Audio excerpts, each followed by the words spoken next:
નવસારી જિલ્લાના વાંસદા તાલુકાના ભીનાર ગામે વીજ કંપનીના એલ્યુમિનિયમ તારની ચોરી કરનાર ગેંગનો પોલીસ દ્વારા ભાંડાફોડ કરવામાં આવ્યો છે।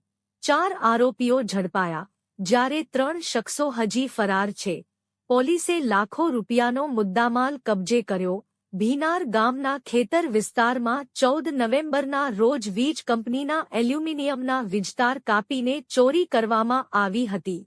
આ અંગે વીજ વિભાગના એન્જિનિયરે વાંસદા પોલીસ મથકે ફરિયાદ નોંધાવી હતી।